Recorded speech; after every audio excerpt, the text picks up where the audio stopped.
Karomah Abu Ibrahim Muwaila. Menurut Tengku Nasruddin, dilihat dari kehidupannya, Abu Ibrahim Muwaila sepertinya tidak lagi membutuhkan hal-hal yang bersifat duniawi.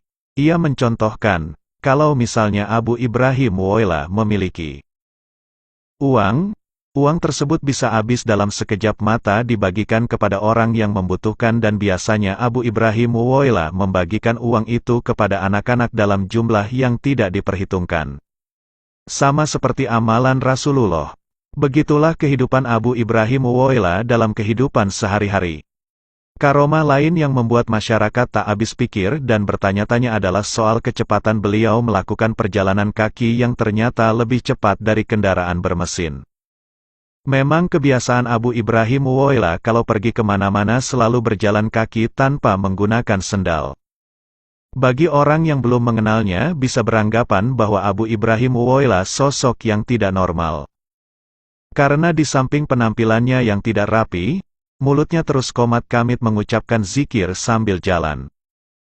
Tengku Muhammad Kurdi Syam menceritakan suatu ketika Abu Ibrahim Muwaila sedang jalan kaki di Teunom menuju Melaboh, perjalanan yang memakan waktu 1 atau 2 jam dengan kendaraan bermotor, yang anehnya Abu Ibrahim Muwaila ternyata duluan sampai di Melaboh, padahal yang punya mobil tadi tahu bahwa tidak ada kendaraan lain yang mendahului mobilnya. Kejadian ini bukan sekali 2 kali terjadi.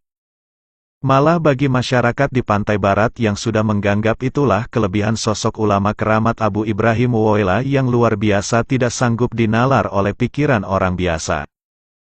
Karena tak heran kalau Abu Ibrahim Muwaila berada seperti di pasar. Misalnya semua pedagang di pasar itu berharap agar Abu Ibrahim Muwaila dapat singgah di toko mereka, karena mereka ingin mendapatkan berkah Allah melalui perantaran Abu Ibrahim Muwaila. Namun tidak segampang itu karena Abu Ibrahim Muwaila punya pilihan sendiri untuk mampir di suatu tempat. Seperti yang diceritakan Tengku Muhammad Kurdi Syam, suatu waktu Abu Ibrahim Muwaila sedang berada di Lamno Aceh Jaya lalu bertemu dengan seseorang yang bernama Samsul Bahri yang sedang bekerja di Aba Awe. Saat itu kebetulan Abu Ibrahim Muwaila membawa 2 potong lemang. Ketika mampir di situ Abu Ibrahim Muwaila meminta sedikit air. Setelah air itu diberikan Samsul lalu Abu Ibrahim Muwaila memberikan 2 potong lemang tersebut kepada Samsul tapi Samsul menolaknya karena menurut Samsul bahwa lemang tersebut adalah sedekah orang yang diberikan kepada Abu Ibrahim Muwaila.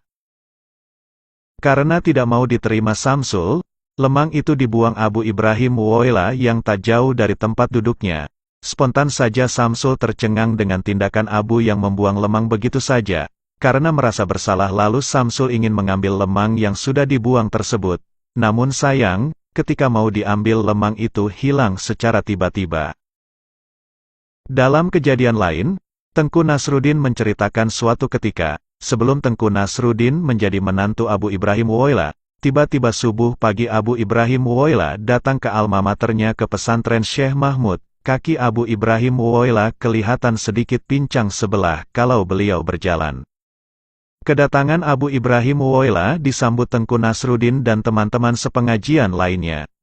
Lalu Abu meminta sedikit nasi untuk sarapan pagi. Nasinya ada, tapi tidak ada lauk pauk apa-apa Abu, kata TGK Nasruddin. Nggak apa-apa, saya makan pakai telur saja, coba lihat dulu di dapur.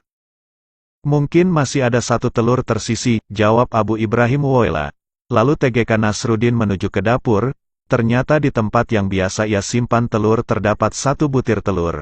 Padahal seingatnya tidak ada sisa telur lagi karena sudah habis dimakan. Lantas sambil menyuguhkan nasi kepada Abu Ibrahim Muwaila, TGK Nasruddin bertanya, "Kenapa dengan kaki Abu?" Abu menjawab, "Saya baru pulang dari Bukit Qof, Mekah, di sana banyak sekali tokonya tapi tidak ada penjualnya. Namun kalau kita ingin membeli sesuatu kita harus membayar di mesin. Kalau tidak kita bayar kita akan ditangkap polisi." Abu meneruskan, "Setelah saya belanja di toko-toko itu lalu saya naik kereta api dan sangat cepat larinya. Karena saya takut duduk dalam kereta api itu, maka saya lompat dan terjatuh hingga membuat kaki saya sedikit terkilir. Makanya saya agak pincang, tapi sebentar lagi juga sembuh." Kejadian serupa juga dialami oleh keluarga dekat Abu Ibrahim Muwaila sendiri. suatu hari Abu mengunjungi salah seorang saudaranya untuk meminta sedikit nasi dengan lauk sambal udang belimbing. Lalu tuan rumah itu mengatakan pada istrinya untuk menyiapkan nasi dengan sambal udang belimbing untuk Abu Ibrahim Woyla, tapi istrinya memberitahu bahwa pohon belimbingnya tidak lagi berbuah. Baru kemarin sore saya lihat pohon belimbingnya lagi tidak ada buahnya, kata sang istri pada suaminya. Tapi suaminya terus mendesak istrinya, coba kamu lihat dulu. Kadang ada barang 2-3 buah sudah cukup untuk makan Abu, katanya. Lalu istrinya pergi ke pohon belakang rumah. Ternyata belimbing itu memang didapatkan tak lebih dari 3 buah di pohon yang kemarin sore dilihatnya. Demikian pula ketika hendak melangsungkan pernikahan anak pertama Abu Ibrahim Woyla, yaitu Salmiah, masyarakat di kampung melihat sepertinya Abu Ibrahim Woyla tidak peduli terhadap acara pernikahan anaknya.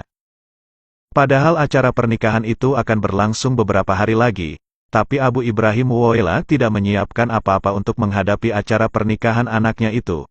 Bahkan uang pun tidak beliau kasih pada keluarga untuk kebutuhan acara tersebut. Namun ajaibnya pada hari pernikahan berlangsung. Ternyata acara pernikahan anaknya berlangsung lebih besar dari pesta-pesta pernikahan orang lain yang jauh-jauh hari telah mempersiapkan segala sesuatunya.